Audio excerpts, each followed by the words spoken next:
Hello friends, my name is Nargis Gupta. In last video, we have discussed about the quickshot algorithm. In this video, we will discuss about the randomized quickshot algorithm. So first, we need to understand why we required or why we study randomized quickshot algorithm.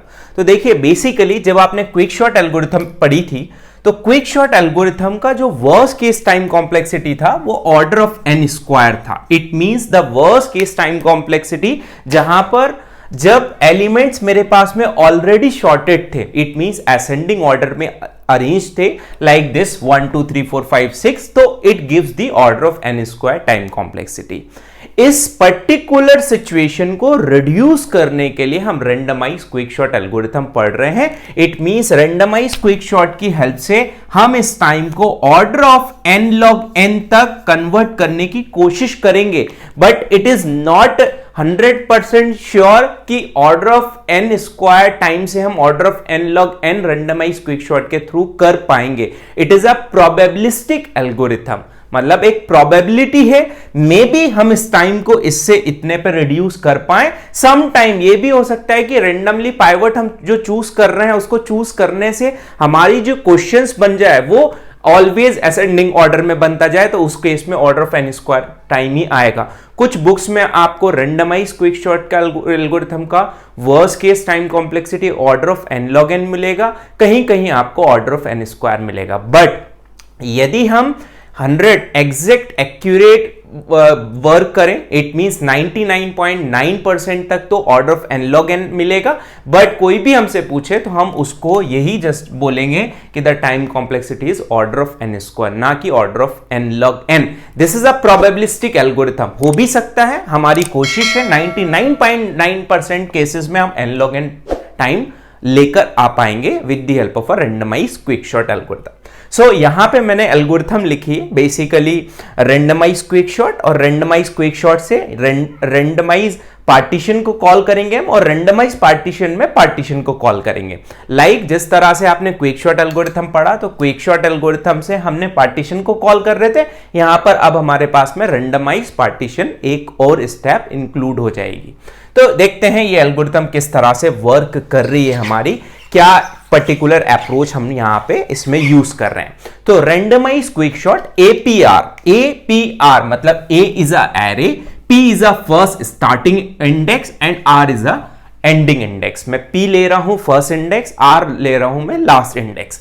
ठीक. Now if P यदि less than है R से, यदि ये condition मेरी true होती है, तो मैं रेंडमाइज पार्टीशन को कॉल करूंगा, जिसको हमने बोला Q. तो रेंडमाइज पार्टीशन को कॉल किया, जैसे ही रेंडमाइज पार्टीशन को मैंने यहां से कॉल किया, नाउ रेंडमाइज पार्टीशन के लिए मैंने क्या रेंडमाइज पार्टीशन में भेजा, APR. तो APR मेरा यहां पे आ गया. First step is random P2R मतलब इस एरे को मैं P2R स्कैन करूंगा और रेंडमली कोई भी एक पाइवट एलिमेंट चूज करूंगा. देखिए क्विक शॉट सिंपल में आप पाइवट एलिमेंट या तो फर्स्ट एलिमेंट बना रहे थे या लास्ट एलिमेंट बना रहे थे. देयर इज नो ऑप्शन कि हम कोई भी मिड से कोई भी पार्टीशन पाइवट एलिमेंट चूज कर पाए.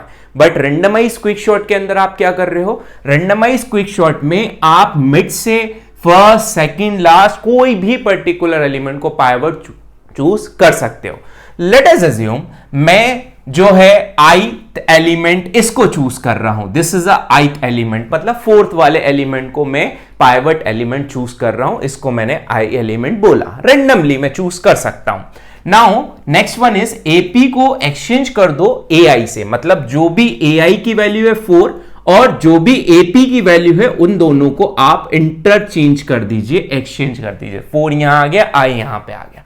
नाउ इसके बाद में क्या हो रहा है, एक्सचेंज करने के बाद में आप पार्टीशन एल्गोरिथम को कॉल कर रहे हैं. तो पार्टीशन एल्गोरिथम को आपने कॉल किया, तो अभी मेरे पास में क्वेश्चन क्या बन गया, मेरे पास में क्वेश्चन बन गया, मेरे पास में यहां है 4, यहां है 2, यहां है 3, यहां है 1, यहां है 5 और यहां है 6. ये मेरे पास में क्वेश्चन हो गया. अब मैं पार्टीशन को कॉल कर रहा हूं. पार्टीशन में भी क्या है, APR. तो A is a array, P this first index और R is a last index. मतलब अब ये जो काम होगा वो सिंपली आपका जो नॉर्मल क्विक शॉट है उसकी तरह वर्क करेंगे हम. तो यहां पे क्या बोल रहे हैं आप, AP जो है उसको X बोल रहा हूं मैं, AP इज अ X, और P जो है मेरा P ही मेरा I है, तो P जो रिप्रेजेंट कर रहा है वो किसको रिप्रेजेंट कर रहा है? I को रिप्रेजेंट, I P को रिप्रेजेंट कर रहा है। और यहां पे हमने जो नॉर्मल क्विक शॉर्ट में लूप चलाया था J equals to I plus 1 to R, मतलब I कौन सा है ये, तो प्लस 1 क्या हो गया आपका J, तो J कहां पे आ गया? यहां पर। नाउ अब हम कंडीशन चेक करें, A ऑफ J कितना है? 2, क्या less than equals to X मतलब 4 से? Yes, condition true. यदि कंडीशन ट्रू होती है तो I को आप इंक्रीमेंट कर दीजिए, तो I आपका इंक्रीमेंट कर दिया, तो I कहां पे आ गया? यहां पर। नाउ उसके बाद में क्या लिख रहे हैं हम? एक्सचेंज कर दो A ऑफ I को विथ A ऑफ J से, तो A ऑफ J भी यही है, A ऑफ I भी यही, मतलब वो अपने आप से उसमें हमने एक्सचेंज कर दिया। नाउ अगेन हम क्या करें, हमने लूप को आगे बढ़ाया, तो J कहां पे आ गया? यहां पर। अगेन चेक किया, A ऑफ J कितना है? 3 क्या लेस देन है? 3 is less than equals to 4, मतलब x से पाइवट एलिमेंट, एक फर्स्ट एलिमेंट से, तो 3 is less than equals to 4। Yes, condition true. यदि ये कंडीशन ट्रू है तो अगेन I को इंक्रीमेंट करिए और A ऑफ I को A ऑफ J से एक्सचेंज कर दीजिए। हम यहां पर आ चुके हैं। नाउ आगे फिर से हमने J को इंक्रीमेंट किया, नाउ J हमारा यहां पर आ गया। जैसे ही J यहां आया फिर से चेक किया, क्या 1 less than equals to 4? Yes, condition true, तो I को आगे बढ़ाइए और एक्सचेंज कर दीजिए A ऑफ I को A ऑफ J से। आगे बढ़े हम, J पर फिर से आए, तो J हमारा यहां पर हो गया। नाउ अब यदि आप देखो, ये मेरे पास में I है, ये J है, तो A ऑफ J कितना है? 5, क्या less than equals to 4? No, condition false. यदि कंडीशन फॉल्स हो गई इस पर्टिकुलर केस में, तो कंडीशन यदि ये फॉल्स हो जाती है, मतलब ये पर्टिकुलर कंडीशन आपकी फॉल्स है, तो आप वापस से कहां पे गए? ऊपर, तो आपने J को इंक्रीमेंट किया, नाउ J को इंक्रीमेंट किया, लास्ट तक लूप आपका चलेगा R तक। ठीक, नाउ फिर से चेक किया, क्या 6 less than equals to 4? No, condition again false, और लूप क्या हो गया आपका? टर्मिनेट। यदि लूप टर्मिनेट हो गया तो आप क्या करोगे? सिक्स्थ स्टेप, एक्सचेंज कर दो A ऑफ P को किससे? A ऑफ I से। तो A ऑफ I क्या है आपका? A ऑफ I यदि आप देखो तो क्या है आपका? ये A ऑफ P क्या है? P मतलब फर्स्ट पर्टिकुलर इंडेक्स, तो यहां पर क्या बन जाएगा आपके पास में? आपके पास में ये आ जाएगा, ये 1, ये 2, ये 3, ये 4, ये 5, 6।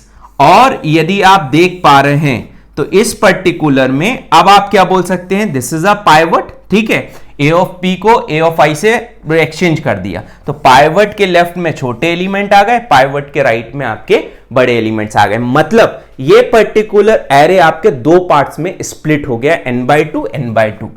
अभी तक क्या होता? अब मेरे पास में क्या है? अब मेरे पास में अगेन ये पर्टिकुलर एरे है, एक दूसरा सब एरे ये है, दिस इज अ सब एरे नंबर 1, दिस इज अ सब एरे नंबर 2।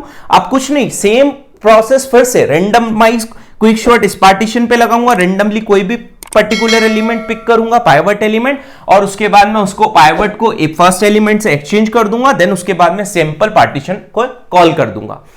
ये तो है रेंडमाइज पार्टीशन, मतलब आपने क्या करा, इस एरे को दो पार्ट्स में आपने डिवाइड कर दिया, n/2 n/2। ठीक है, तो इसके लिए यदि हम पर्टिकुलर केस की बात करें तो 2n/2 केस, यदि रिकरेंस रिलेशन बनाऊं तो, और पार्टीशन का टाइम कितनी बार लूप चल रहा है? n टाइम्स, तो ऑर्डर ऑफ n। जब इसमें मास्टर थ्योरम अप्लाई करूं तो a equals to 2, b equals to 2, f of n equals to n।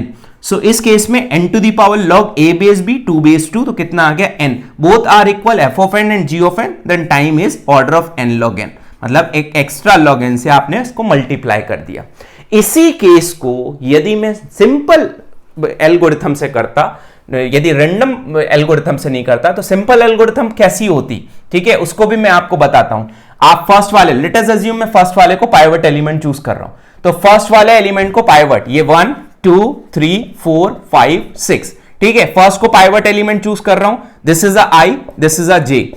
Now check किया, क्या a of j less than equals to है आपका इससे, तो क्या हो रहा था? कंडीशन फॉल्स हो रही थी, तो आगे j को बढ़ाते, फिर कंडीशन फॉल्स, आगे j को बढ़ाते, फिर कंडीशन फॉल्स, आगे j को बढ़ाते, फिर कंडीशन फॉल्स, आगे j को बढ़ाते, मतलब इसी को इसी से रिप्लेस कर देते, तो एक एलिमेंट निकल के आता और ये मेरे पास में अब टोटल 5 एलिमेंट्स बच जाते हैं, मतलब राइट हैंड साइड में अगेन 5, अगेन फर्स्ट एलिमेंट को पाइवट लेता, सेकंड से चेक करता। तो ये क्या हो रहा है आपका, यदि आप इस पर्टिकुलर केस में देखें तो पहले n, फिर आपके पास में n-1 कंपैरिजन, फिर n-2, n-3 up to and सी, यहां पे पर्टिकुलर पैटर्न बन रहा था।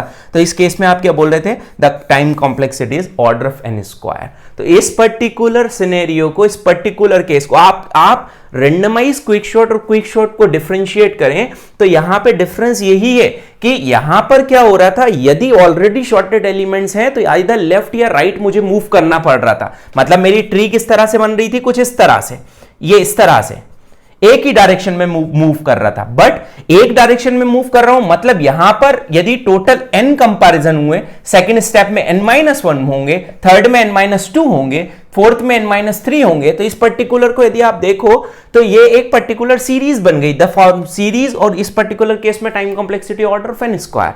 बट इस काम को मैं कैसे रिड्यूस करा, मैंने जो भी ट्री है उसको 2 पार्ट्स में स्प्लिट करता गया।